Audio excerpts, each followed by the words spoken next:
Voilà, bonjour à tous et à toutes. On continue notre série de prédications de ce début d'année avec cette question: qui penses-tu être? Alors c'est vrai que personnellement, en général, je prévois toujours mon emploi du temps, enfin toujours, j'essaye quoi.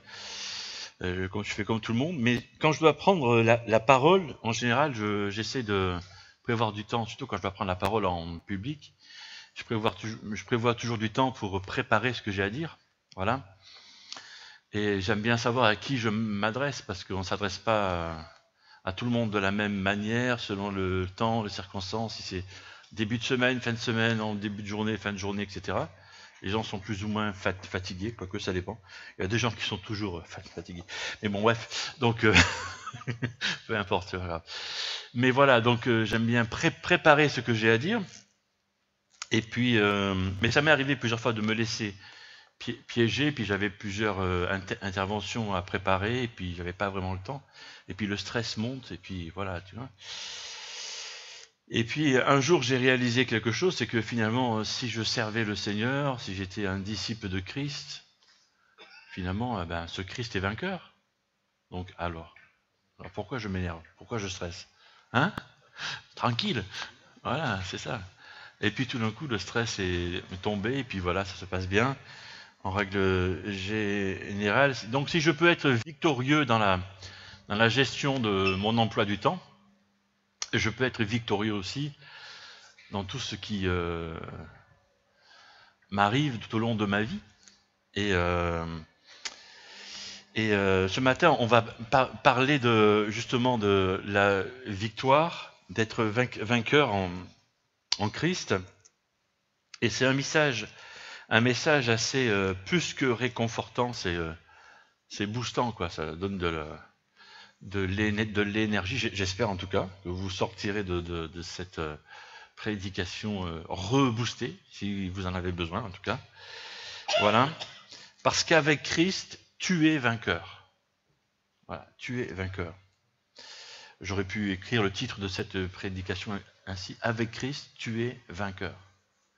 Voilà. Et Jean-Luc en a déjà parlé, Romains chapitre 8. Si Dieu est pour nous, qui sera contre nous? On connaît ce passage, hein, là. Voilà, si Dieu est pour nous, qui sera contre nous? C'est vrai, après tout, si Dieu est là, si Dieu est avec moi, quoi qu'il m'arrive, après tout, il est là. Après tout, il a permis ce qui m'arrive, il a permis cette épreuve, il a permis cette difficulté, ce souci dans ma vie qui me paraît un mur, qui me paraît un géant. Après tout, il est là. Donc, ça devrait aller. Et la suite nous dit, verset 32, « Lui qui n'a pas épargné son propre fils, mais qui l'a livré pour nous tous, comment ne nous donnera-t-il pas aussi tout avec lui par grâce ?» Voilà comment il fait, par grâce. C'est un cadeau. Voilà, c'est par tout ce que Christ a fait, hein, que ça fonctionne, ça. Et puis, au verset 35, l'apôtre Paul, qui écrit ces mots, voilà, nous donne une série d'obstacles, comme ça, qui étaient valables il y a 2000 ans, mais qui sont encore valables maintenant. Qu'est-ce qui nous séparera de l'amour de Christ? Est-ce que c'est la tribulation, l'angoisse, la persécution, la faim, le dénuement, le péril ou l'épée? Alors, on va s'arrêter quelques instants sur ces 7 choses-là. L'apôtre Paul parle d'abord des tribulations et de l'angoisse. Est-ce que ces choses-là peuvent nous séparer de l'amour de Jésus-Christ? La question est non. Voilà. Et c'est quoi la tribulation et l'angoisse, ou les épreuves, ou la peur que ces épreuves provoquent en nous? C'est ça. Et je sais pas, ça peut être un souci de santé, des crises de migraine qui n'arrêtent pas de nous harceler depuis des mois ou des années, ça peut être ça. Est-ce que ça va me séparer de l'amour de Christ? Non. Christ, dans ma crise de migraine, ou dans mon souci de santé. Est-ce que ça peut être un de mes enfants qui devient adulte et qui essaye de chercher sa voie dans ce monde avec tous ces voies nocives? Voilà. Est-ce que l'amour de Christ me quitte? Non. Christ est là, dans cette épreuve-là. aussi, etc., etc. Je ne vais pas tout citer, mais rien ne nous sépare de l'amour de Christ. L'auteur parle aussi de persécution. Alors, on peut être un adolescent au collège et les camarades se moquent de nous parce qu'ils savent qu'on va à l'église. Voilà. C'est très drôle en fait. Ouais, c'est drôle. Voilà. Est-ce que Christ s'éloigne pour autant? Non. Ou on peut être un lycéen ou un étudiant et on décide de se garder sexuellement pour le jour où on se marie. Oui, ça existe encore. Bien sûr, ça existe. Et les autres se moquent. Ça arrive. Quoi? Et dans cette moquerie, dans une mini-persécution, ou une persécution tout court, hein, ça dépend comment sont les moqueries parfois, Christ est là. Ou tu peux être un employé dans ton entreprise, ou un cadre, ou voilà, dans ton travail, et puis tu as décidé de rester droit, toi. Et puis tu commences à avoir des problèmes avec tes collègues. Le problème, Christ est là. Rien ne te sépare de l'amour de Christ. Ensuite, l'apôtre Paul parle de faim ou de dénuement. Alors en France, c'est plutôt rare d'avoir faim ou d'être nu. Voilà, parce qu'il y a pas mal d'associations notamment qui prennent en charge les personnes qui ont faim ou qui n'ont pas de quoi se vêtir. C'est bien, c'est une très très bonne chose. Voilà. Mais on pourrait remplacer ça par les fins de mois difficiles. Ça arrive, ça. Ça arrive. Voilà, il y a quelques fois où on a des difficultés financières. Ça arrive, ouais, ok. Et alors? Est-ce que Christ te laisse tomber parce que tu as des soucis de finances? Non, bien sûr que non. Au contraire, Christ est là. Et l'apôtre Paul parle aussi du péril ou de l'épée. Alors en France, on a pour l'instant ce loisir hein, de pouvoir, cette liberté plutôt que de loisir, cette liberté de pouvoir vivre sa foi. Voilà. Et on n'est pas persécuté parce qu'on est disciple de Christ, mais dans d'autres endroits, voilà, ils craignent pour leur vie. Mais même, Christ est là. Qu'est-ce qui séparera de l'amour de Christ? Rien. Un peu plus loin, au verset 37, il dit « Dans toutes ces choses, nous sommes plus que vainqueurs ». J'ai souligné plus que vainqueurs parce que je vais tirer de cette expression un super-héros pour ce matin. Un autre. Vous savez que j'aime bien les super-héros. Je suis fan de ça. Je trouve toujours des nouveaux. Voilà, d'ailleurs, il y a un nouveau qui va sortir très très bientôt, en 2016. Voilà. Je vous tiendrai au courant. Ne vous en faites pas. Voilà. Mais notre super-héros de ce matin, voilà, c'est plus que vainqueur.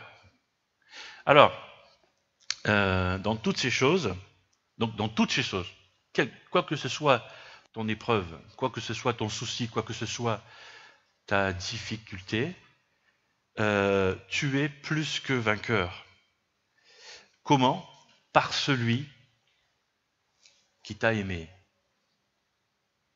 Donc c'est Christ qui t'aime. Et la victoire, c'est ni toi ni moi en fait. Hein. C'est Christ qui a gagné, qui a remporté cette victoire. Voilà. Donc c'est pas par nos propres forces, parce que c'est évident que si c'était par nos propres forces, on est d'accord, on va pas très loin. Peut-être certains sont un peu plus forts que d'autres. Eh bien justement, là tout le monde est sur le même niveau. La victoire, c'est Christ qui l'a remportée une fois pour toutes. Donc tout le monde est... Tous ceux qui croient en cette victoire, tous ceux qui croient en Christ, sont au bénéfice de cet amour, de cette victoire, plus que vainqueur. Le petit mot là qui est utilisé pour le mot vainqueur, c'est Nico. Pas Nicolas, pas Nico avec un C, mais avec un K comme Nikos, vous savez, l'animateur de télévision. Voilà, mais sans le S. Voilà, vous connaissez, oui. Voilà, Nico en grec. Et Nico en grec, ça veut dire gagner. Ça veut dire, voilà, quand tu joues à un jeu, remporter une victoire. Voilà. Mais en grec, c'est pas tout à fait ce qu'il y a écrit dans ce verset-là. Il y a écrit Hyper Nico. C'est super. Super vainqueur. Le voilà, mon héros. Super vainqueur. Je l'ai trouvé. J'ai bien cherché, je l'ai trouvé. Super vainqueur. Et le héros de ce matin, c'est toi. Super vainqueur. Nous, donc c'est toi, c'est nous, donc c'est toi. Tu es super vainqueur par celui qui t'a aimé. Le héros, c'est toi. Tu es super vainqueur. Alors, pour établir un peu plus ça, j'ai trouvé dans la Bible version parole vivante, nous restons vainqueurs et nous allons de victoire en victoire. Voilà. On n'a pas vraiment de mots en français pour traduire ce Hyper Nico. Voilà. Et c'est pour ça que je l'ai transformé en héros. En Christ, tu es super vainqueur. Alors, super vainqueur, c'est quoi? Plus que vainqueur, c'est quoi? Parce que c'est ça. Vainqueur, on sait ce que c'est. Bon, tu fais une partie de ping-pong, tu gagnes, tu es vainqueur. Ça, c'est Nico. C'est Père Nico. Que ça. C'est quoi? C'est par exemple, vous avez vu le film Rocky? Rocky, le boxeur. Si vous l'avez vu, c'est vieux, mais vous l'avez vu. Vous l'avez tous vu. Ok. À la fin du premier Rocky, parce qu'il y en a eu je sais pas combien, il y en a encore un qui sort là, cette année, d'ailleurs. Je vous tiens au courant de l'actualité cinématographique au fur et à mesure de mes prédications. Hein. Voilà. Ne vous en faites pas, je vous tiens au courant. Voilà, il sort bientôt. Il s'appelle pas Rocky d'ailleurs, je sais plus comment il s'appelle. Hein? Voilà, bref, voilà. Donc, dans le premier Rocky, il se bat contre eux. Vous en souvenez pas, c'est tellement vieux. Apollo Creed. Voilà, c'est ça. Et donc, il gagne, enfin, il va jusqu'au 10e round. Voilà. Et il gagne, mais il est, il est massacré. C'est pas ça, Hyper Nico. Donc, vainqueur, plus que vainqueur, c'est pas ça. Hyper Nico, c'est super vainqueur, c'est David contre Goliath. Un adolescent entre l'adolescent et l'âge adulte, je sais pas, entre 16 et 18 ans, je sais pas par là, quoi, qui se pointe devant un gars de 3 mètres, et bim, un truc. Et le gars, il est raide mort en face. Il lui coupe la tête. C'est ça, super vainqueur. Pour être sûr que le gars, il est mort. Ah, c'est un peu cru, je suis désolé, mais... non, je suis pas désolé. Mais super vainqueur, c'est ça. Plus que vainqueur, c'est ça. Plus que vainqueur, c'est quand, vous savez, le peuple d'Israël qui sort de ces 400 ans d'esclavage, là, c'est ça. Et puis tout d'un coup, le pharaon se rend compte qu'il a laissé partir sa main-d'œuvre pas chère. Et puis il envoie son armée. Et puis il y a la mer qui est là qu'il faut traverser. Et Moïse, voilà, il ouvre la mer. Et puis le peuple traverse à sec. Et puis ils ont presque tous traversé. Et derrière, il y a l'armée égyptienne qui s'engage aussi dans la mer. Et qu'est-ce qui se passe? La mer referme. Et l'armée égyptienne est décimée. Ils sont tous morts, en fait. Ils meurent tous. C'est ça, super vainqueur. Vainqueur en Christ, c'est ça. C'est marrant, je sens que ça vous fait peur un peu. Oui, mais c'est ça. Mais c'est ça ce que Dieu nous offre. On n'a pas conscience, ou on n'a plus conscience de ça. C'est ça la victoire que Dieu nous offre. Une victoire massive, décisive, presque brutale, en Christ.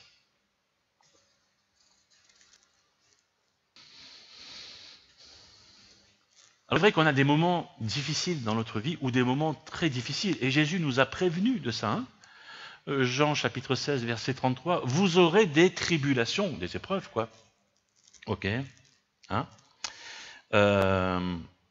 Parce que pour être vainqueur, pour être super vainqueur, il faut quand même, il nous faut des épreuves. Peur de la victoire. Mais prenez courage, car moi j'ai vaincu le monde, dit Jésus, nous rappelle Jésus ce matin. Les victoires que tu as menées dans ta vie sont déjà acquises.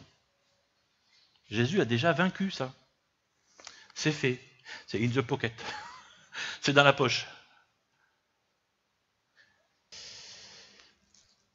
Tiens, ordinaire, c'est quoi, finalement? Est-ce que c'est quelqu'un qui se fait taper sur la tête tout le temps? Parce que j'ai l'impression que c'est ça. Quand je regarde un peu nos vies, j'ai l'impression que c'est ça. J'ai l'impression que c'est quelqu'un qui baisse la tête tout le temps et qui se prend des coups de bâton, au mieux, sur la tête. C'est pas ça. C'est pas ça la vie d'un chrétien. Pas du tout. Pas du tout. Selon Apocalypse 12, ce verset que je vais citer maintenant, au verset 11, parle de comment les croyants de la fin des temps vont surmonter les forces du mal. Ils l'ont vaincu grâce au sang de l'agneau et grâce au témoignage qu'ils ont rendu pour lui, car ils n'ont pas aimé leur vie jusqu'à redouter de mourir. Donc vainqueur par le sang de l'agneau. Ça nous au sacrifice de Christ sur la croix. Jésus n'est pas mort sur la croix juste pour le pardon de nos péchés. C'est bien. On en a besoin, bien sûr. Mais pas seulement pour ça. Il a écrasé l'ennemi. Il a écrasé tes ennemis déjà. La victoire est déjà acquise. Puis, par ton témoignage, parce que tu témoignes de ce que tu vis, que tu as des épreuves, mais comme tous les êtres humains, tu vis cette épreuve-là. Comment tu montres, ou tu dis, si tu es capable, mais quelquefois simplement en le montrant, que Christ agit dans ta vie. Je reviens sur le jeune David de la Bible, dont l'activité principale était de garder les moutons de son papa. C'était un berger, c'est ça.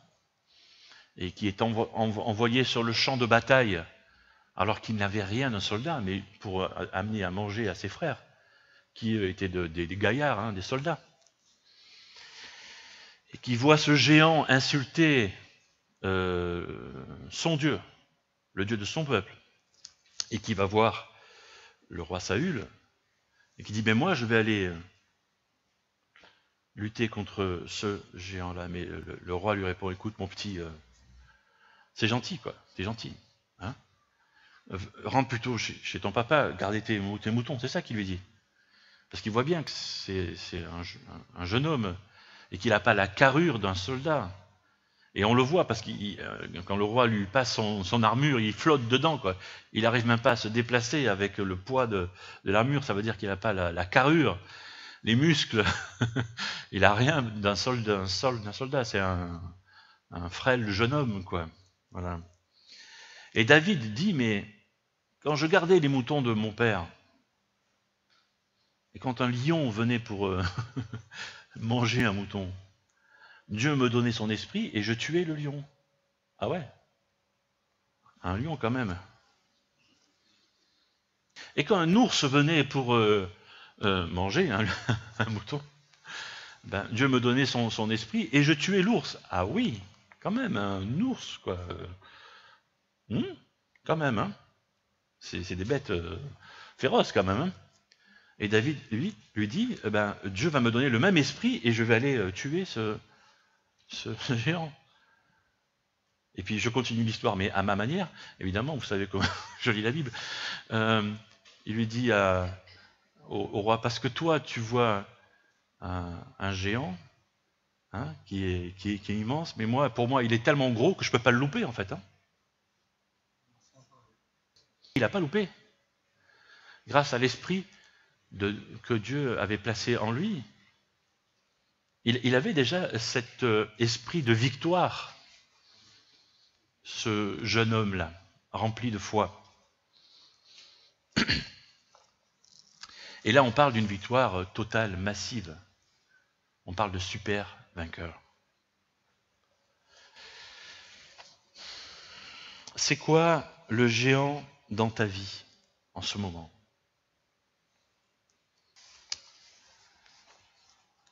Des choses que tu penses que tu ne pourras pas battre. Ce truc-là, cette chose-là, ce souci-là.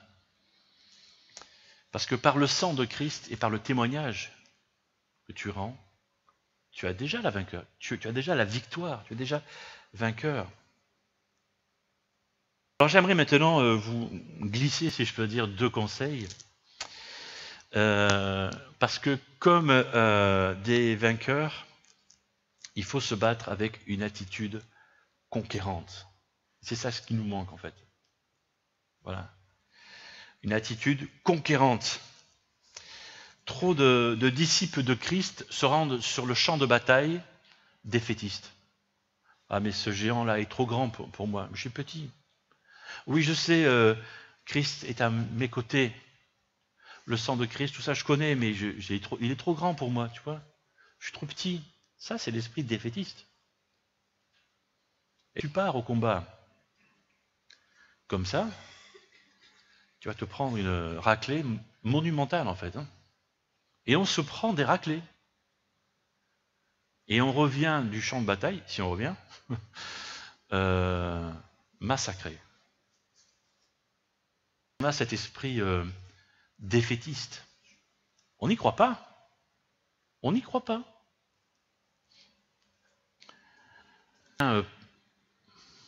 Partent avec, en se disant mon mariage ne va pas aller loin. Je gagnerai jamais ce combat contre cette chose, cette dépendance. Il y a des dépendances multiples. Il n'y a pas seulement que des drogues. Il y a d'autres choses qui. Voilà, bref. Ou je ne serai jamais capable de me pardonner de cette erreur-là. Ce sont des géants dans nos vies. Il y a encore tant d'autres choses. On part au combat comme une victime. On rentre du champ de bataille, victime. On est massacré. Il faut chasser cet esprit négatif, défaitiste. Parce que tu es super vainqueur. Le héros, c'est toi. C'est pas l'autre, c'est toi le héros. Dieu fait en toi. Tu es un héros. Et tu vains l'ennemi au nom de Christ. Ton job, c'est ça. Ta mission, c'est ça. Ta mission dans ta vie, hein. Dans ta vie à toi. Père vainqueur. 2 Corinthiens chapitre 10 nous parle de ça. Je reviens un peu en arrière. Nous renversons tout ce qui se dresse contre la connaissance de Dieu. C'est ça. C'est-à-dire qu'on balaye ce qui est en nous et qui nous entrave. Et on n'a pas peur de dire non, ça suffit. Je suis trop pessimiste, je suis trop défaitiste, cette pensée est nocive et je veux chasser ça de ma tête, de mon cœur, de ma vie. Nous faisons prisonnière toute pensée pour l'amener à obéir au Christ. Vous voyez l'effort que ça demande. On parle de prison en fait. Hein. Ça demande de se faire violence soi-même. Parce que ces pensées nocives sont fortes en nous et nous maintiennent en prison quelque part. Nous sommes prisonnières toute pensée pour l'amener à obéir en Christ. On connaît ce passage qui nous parle que si on a de la foi comme un grain de moutarde, vous savez que c'est la graine qui est minuscule, voilà, on est capable de dire à cette montagne, transporte-toi de là, et elle se jette dans la mer. Bon, on se dit oui, c'est une belle image pour les enfants. Non, et Qui a cette image? Un seul instant, quoi. Toi qui es un super vainqueur. Le travail de cette semaine sera de prendre, voilà, tu as un devoir pour cette semaine, sera de prendre cette pensée nocive, pensée pessimiste, que sais-je, de la saisir et de la jeter dans la mer, tiens, avec la montagne. De la jeter loin, de l'enfermer quelque part. Conformité avec ce que Dieu attend de toi. La prochaine fois que tu vas partir au combat, le Seigneur sera là, oui. C'est toi. Hein. Et vaincre ton ennemi, ton géant, à toi. Alors vous pensez peut-être, il est gentil, le Eric. Il est pasteur, c'est un chouchou de Dieu.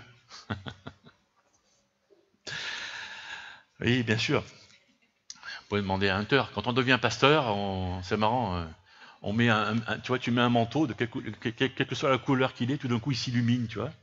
Tu te transformes, tu as des pouvoirs comme ça, tu brilles dans la rue, Hunter, c'est ça. Dès que tu sors de chez toi, ça s'illumine de partout, tu renvoies des éclairs de partout, tu vois. Quand tu arrives à un feu rouge, il devient vert, etc., tu vois. Ouais. Non, mais on parle de super-héros, tout ça, donc allons-y, quoi. Ah non, bien sûr que non. Voilà. Oui, quand tu es pasteur, t'as plus de problème, en fait. Hein, tu n'as plus de problème avec ta famille. Hein, tu n'as plus de problème financier, tu n'as plus de problème de santé, tu n'as plus aucun problème, en fait. Voilà. Évidemment que je plaisante. Et le ministère, le travail de Dieu est tellement facile. Bien sûr. Je vous ai déjà raconté quand je suis arrivé pour mon premier jour, mon premier ministère, la première église. Vous l'avez oublié, mais je crois que je l'ai dit déjà. Hein, apparemment. Voilà. Où j'arrive avec ma famille devant l'église et il y avait le portail à ouvrir et j'arrivais pas à ouvrir le portail. Il y avait un loquet à tourner. Ça faisait 5 minutes que j'essayais de tourner le loquet. Le premier jour, hein, la première minute, hein, et il y a une dame, membre de l'église, qui sort, elle me dit « je trouve pas ». J'ai plaisanté. Ah non, je plaisante pas, je trouve pas. Parce que je voulais pas que tu viennes. Et elle nous a montré, pendant le temps qu'elle est restée, elle n'est pas restée longtemps, mais elle nous a montré qu'elle voulait effectivement pas, elle voulait pas que je vienne. Premier ministère pastoral, première église, première minute. Je veux pas que tu viennes. C'est trop facile le ministère pastoral. Les chouchous de Dieu. Oui, voilà. On a réussi à ouvrir le portail quand même, on est rentré. Hein, super héros, super vainqueur. Cette dame est partie et l'Église a fait ce qu'elle a dû faire. Merci Seigneur. David, dans l'Ancien Testament, dit « Avec toi, je me précipite sur une troupe bien armée. Grâce à toi, je franchis des murs. » Voilà le David plus tard, hein, qui devient un guerrier. Donc il adopte cette façon d'écrire et de chanter guerrière. Voilà.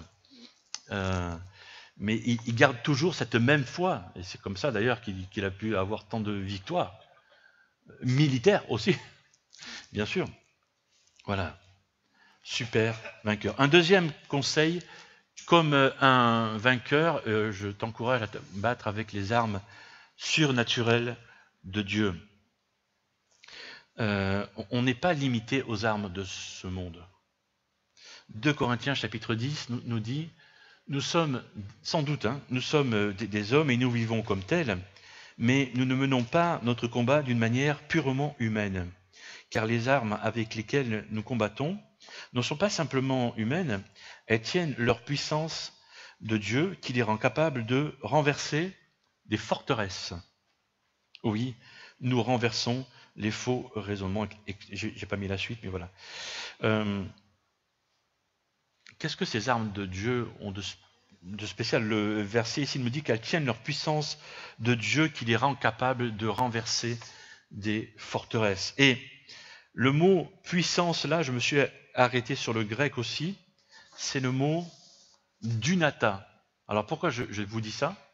Parce que dunata, en français, on peut traduire par dynamite. Exactement. Dynamite. Ça ressemble un peu. Et ouais. La puissance explosive de Dieu. Vous voyez, on a encore cette explosion, cette chose brutale qui est là et qui nous fait peur encore, quoi.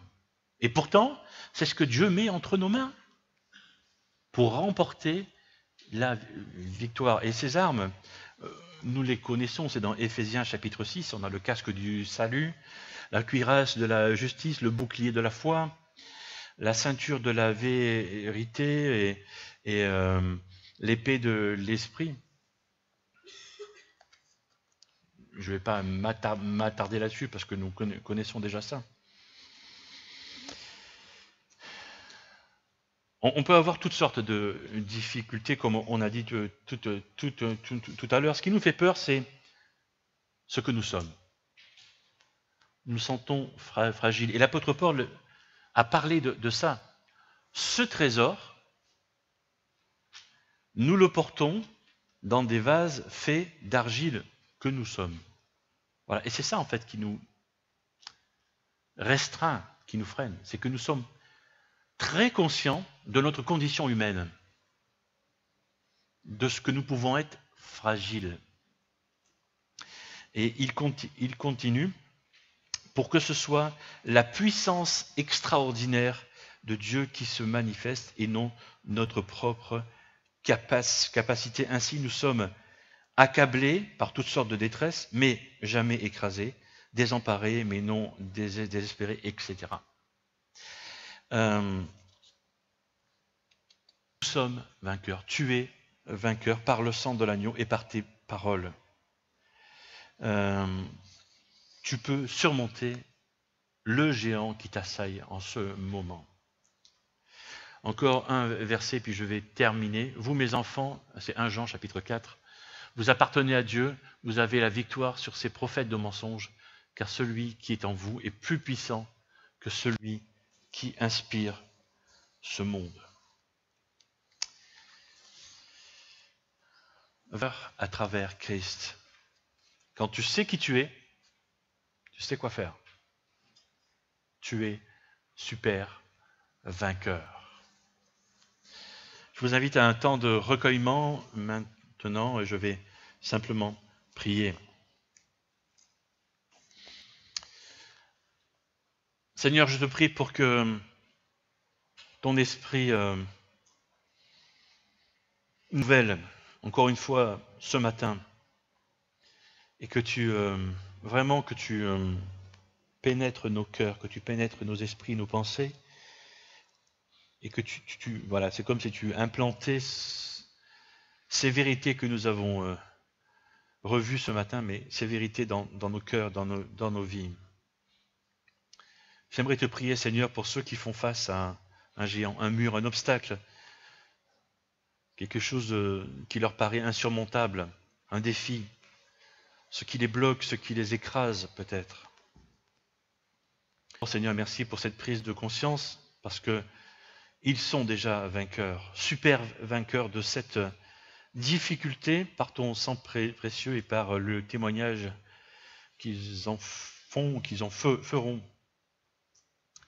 Et puis, Seigneur, merci parce que tu nous reboostes, tu nous donnes du courage et que ta parole est vivante et active, réactive aussi, et tombe certainement à point nommé pour l'un ou l'autre d'entre nous. Je prie, Seigneur, pour qu'il puisse retourner au combat, parce que c'est bien ça, avec une attitude remplie de foi. Je te prie pour qu'ils renouvellent leurs armes spirituelles, ces armes comme des dynamites finalement, que tu mets à notre disposition par le Christ ressuscité. Et je te prie pour qu'ils soient vainqueurs, mais plus de la même manière, qu'ils soient vraiment plus que vainqueurs. Chasser tout esprit de de victimisation, tout esprit qui freine les cœurs, tout esprit qui nous ralentit, tout esprit de déception, tout ce qui est négatif, au nom de Jésus, je te demande de le chasser de nos cœurs. Donne déjà la victoire face à ce géant. Te revienne, Seigneur, toute la gloire. Parce que cette victoire dont nous parlons, c'est toi, Seigneur Jésus, qui l'as acquise durement à la croix. Et j'aimerais te dire merci pour ça. Merci parce que tu as déjà écrasé tous nos ennemis, tous nos ennemis.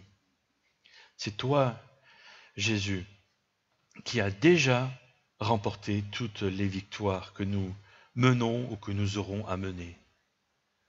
C'est toi, Dieu éternel, qui mérite honneur, louange et gloire. En Jésus-Christ, je t'ai prié. Amen.